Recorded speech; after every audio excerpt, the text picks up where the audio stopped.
नमस्कार, आप देख रहे हैं द क्रेडिबल न्यूज। मैं हूं शालिनी। आप लोग थोड़ा मुस्कुरा लीजिए क्योंकि मैं आपको योगी जी के नए उत्तर प्रदेश की बड़ी ही मजेदार तस्वीर दिखाने वाली हूँ, जहां पर गवर्नमेंट टीचर्स अब सिर्फ बच्चों को पढ़ाएंगे ही नहीं बल्कि जरूरत पड़ने पर चुनाव भी कराएंगे, जनगणना भी कराएंगे, वोटर लिस्ट भी बनाएंगे और गायों के लिए भूसा भी जुटाएंगे। जी बिल्कुल ठीक सुना आपने। यूपी के टीचर्स के लिए अब स्कूल में पढ़ाना तो जैसे अब पार्ट टाइम काम रह गया है।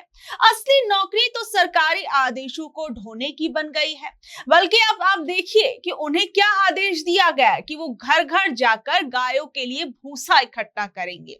यानी अब मास्टर साहब हाथ में चौक नहीं लेंगे बल्कि भूसे की बोरी थामेंगे। बरेली के शिक्षा विभाग ने एक लेटर जारी किया और आदेश दिया गया इसके अंदर कि हर स्कूल को 46 किलो और हर ब्लॉक को 100 क्विंटल भूसा जुटाकर सरकारी दफ्तर में जमा कराना होगा। और इसमें चेतावनी भी दी गई कि अगर इस काम में जरा सी भी लापरवाही हुई तो सख्त एक्शन होगा। अब आप सोचिए, जो मास्टर साहब कल तक बच्चों को ए फॉर एप्पल पढ़ा रहे थे, आज वो गांव गांव जाकर किसानों के आगे झोली फैला रहे हैं।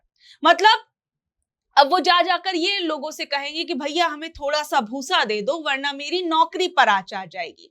शिक्षकों में गुस्सा ऐसा है कि अब वो ये कह रहे हैं कि आज भूसा मंगवा रहे हैं, कल क्या आप लोग हमसे गोबर उठवाओगे। अब आप खुद ही सोचिए, जिस शिक्षक के पास पहले ही पढ़ाई, परीक्षा, रिकॉर्ड, जनगणना और सरकारी योजनाओं का पहाड़ जैसा काम है, उनसे अब भूसा जुटाने की उम्मीद की जा रही है। शिक्षकों का कहना है कि वो बच्चों को पढ़ाने के लिए नौकरी के अंदर आए थे, भूसा इकट्ठा करने के लिए नहीं आए थे।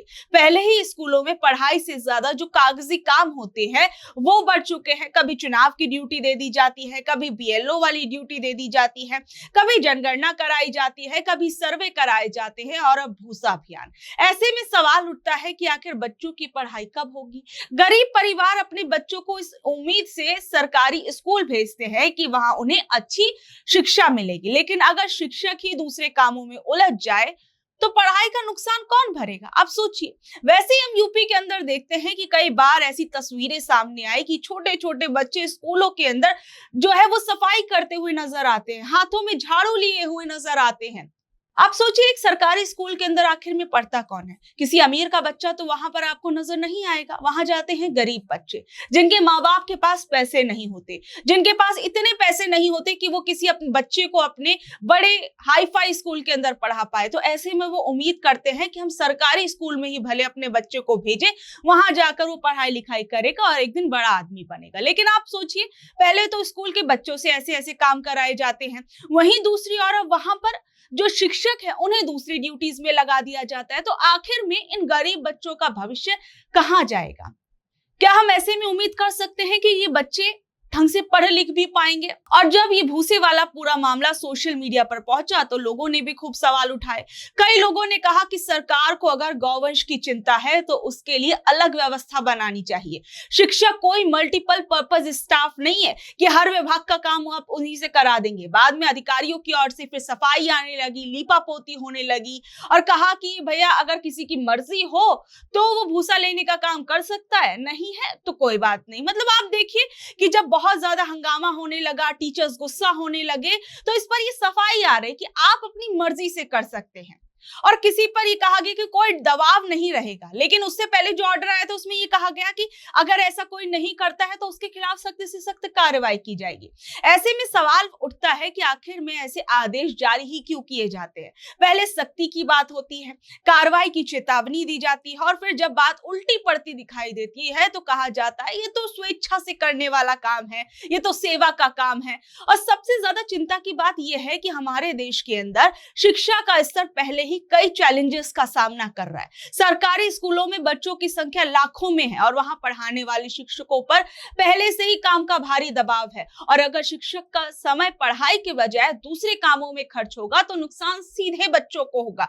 आखिर में एक शिक्षक का असली काम क्या है? बच्चों को पढ़ाना, उनका भविष्य बनाना और समाज को शिक्षित करना। अगर वही शिक्षक भूसा ढोने में लग जाएगा तो आप सोच सकते हैं कि हमारी आगे आने वाली पीढ़ी का क्या होगा। एक तरफ आप देखिए यूपी के अंदर जहां ये तमाम चीजें हैं, हमारे जो यूपी के मुख्यमंत्री जी हैं वो इन चीजों की ज्यादा चिंता कर रहे हैं कि सड़क पे नमाज पढ़ी जाएगी नहीं पढ़ी जाएगी। वहीं दूसरी ओर आप देखिए कि किस तरीके से राज्य के अंदर पानी बिजली की किल्लत का लोगों को सामना करना पड़ रहा है। अभी कुछ समय पहले ही ये तस्वीरें सामने आई कि लोग सड़कों पर उतर गए। क्यों? क्योंकि उनके घरों में बिजली नहीं आ रही थी, लोग परेशान थे। यहाँ तक कि एक गरीब परिवार जो था वो गर्मी के कारण घर के बाहर सो रहा था और एक डंपर ने उनको कुचल दिया। सोचिए। वहीं दूसरी ओर यूपी के अंदर से कई ऐसी तस्वीरें सामने आई जहां पर लोग जो हैं वो पानी के लिए सड़कों पर आ गए, महिलाएं परेशान हैं।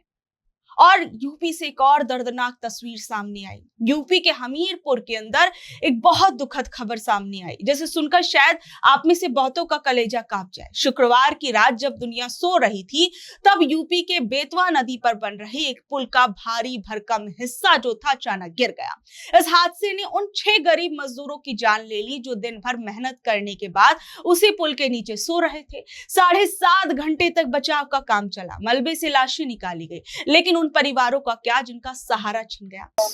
यहाँ मेरे पापा काम करने आए थे, ड्यूटी मजदूरी करते हैं और हमारे यहाँ ड्यूटी करते हैं रात में, और ड्यूटी करने आए थे इसलिए यहाँ हमें मालूम नहीं था। हम रात को फोन भी किया था, जब आंधी आई थी तो कॉल नहीं उठाया था तो फिर हमने दूसरों को जो मतलब साथ में रहते हैं उनसे किया था। वो अंकल ने फिर बताया था। क्या हो गया? वो अंकल ने बताया था कि ऊपर से जो मतलब रखी पट्टियाँ, वो पट्टियाँ और मतलब शटरिंग से गिर गई नीचे।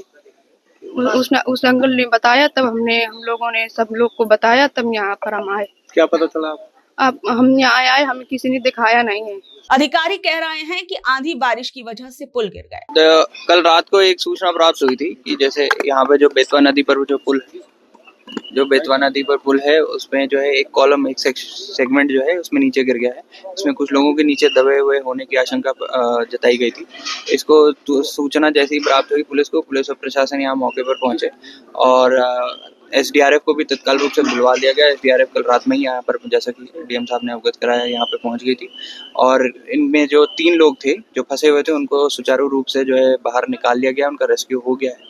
अभी जो बताया जा रहा है संख्यात्मक रूप से वो 6 लोग जो है जिनके ऊपर गिरा था उसमें से 2 लोग की बॉडीज भी निकाल दी गई हैं। इस समय जो कारण है वो अभी जो है जांच उपरांत जो है बताए क्या है, लेकिन जैसे कि कल एडवाइजरी जारी की गई थी और कल जो है पानी बहुत बरस रहा था और विंड्स और जो हवा बहुत तेज चल रही थी, तो उसकी वजह से जो प्रथम दृष्टया जो बात सामने आ रही है कुछ इस प्रकार है कि शायद उस वजह से हुआ हो, परंतु विस्तृत रूप से जांच की जाएगी और जांच उपरांत जो कार्रवाई होगी उससे आपको अवगत कराया जाएगा। सर, निश्चित रूप से ये जो पूरा मामला है कि भ्रष्टाचार अनियमितता से जुड़ा हुआ समझ में आ रहा है, तो क्या सर इसमें एफआईआर के आदेश भी आगे हो सकते हैं? देखिए, अभी पहले हमारी मुख्य रूप से प्राथमिकता है कि जो लोग यहाँ पर फंसे थे उनको निकलवाना और जो नीचे दबे हैं उनको बाहर निकलवा के, और उसके बाद जैसा भी जो जांच उपरांत और जो भी हमारे जांच के बाद जो बात तथ्य सामने आते हैं उन तथ्यों के आधार पर कार्रवाई की जाएगी। आप खुद सोचिए, क्या हमारे देश में पुल इतने कमजोर बनेंगे कि एक रात की आंधी भी ना झेल सके?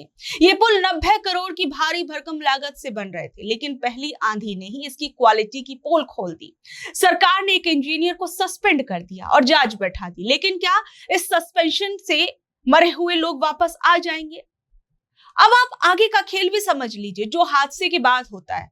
ऐसे हादसों के बाद अक्सर बड़े बड़े नेता मजदूरों के घर पहुंच जाते हैं, दुखी होने का नाटक करते हैं और जनता के टैक्स के पैसे से ही कुछ लाख रुपए मुआवजे के तौर पर थमा देते हैं। उधर ठेकेदार साहब अपनी ऊंची पहुंच का फायदा उठाकर अगले टेंडर की तैयारी में भी लग जाते हैं और हमारी पुलिस और जांच टीमें वो भी बस फाइल करती रहती और फाइलों को इधर उधर करती रहती हैं। ऐसे में सबसे बड़ा सवाल ये है कि ये जो मजदूर थे वो क्या उन्हें इंसाफ मिल पाएगा? क्या योगी सरकार जो है वो इन मजदूरों को इंसाफ दिला पाएगी? और आखिर में अचानक से इतनी भारी भरकम लागत से बन रहा ये पुल कैसे गिर जाता है और गरीब लोगों की जान ले लेता है? यानी आप समझ सकते हैं कि हर हाल में एक गरीब इंसान पिसता है। आप देखिए कि किस तरीके से एक इंसान पढ़ लिख कर शिक्षक बनता है और शिक्षक के तौर पर उसे क्या क्या काम कराए जा रहे हैं। वहीं दूसरी ओर आप देखिए उस शिक्षक का काम सरकारी स्कूलों के अंदर पढ़ाना था और वहां पर वो पढ़ाने के बजाय जो है दूसरे काम कर रहा है। और वहीं हम देख रहे हैं कि कैसे एक आम आदमी जो है, एक गरीब इंसान जो है, पानी, बिजली, इन तमाम चीजों के लिए सड़कों पर परेशान हो रहा है। मजदूर अपनी जान खो रहे हैं। ऐसे में सवाल उठते हैं कि क्या यही एक सुशासन है? जिसकी बात अक्सर बड़े बड़े भाषणों के अंदर की जाती है। तो बहरहाल आप लोग इस खबर पर क्या कुछ कहेंगे, नीचे दे कमेंट बॉक्स में जरूर बताइएगा। और ऐसी अपडेट से जुड़े रहने के लिए देखते रहिए द क्रेडिबल न्यूज। मैं हूं शालिनी, धन्यवाद।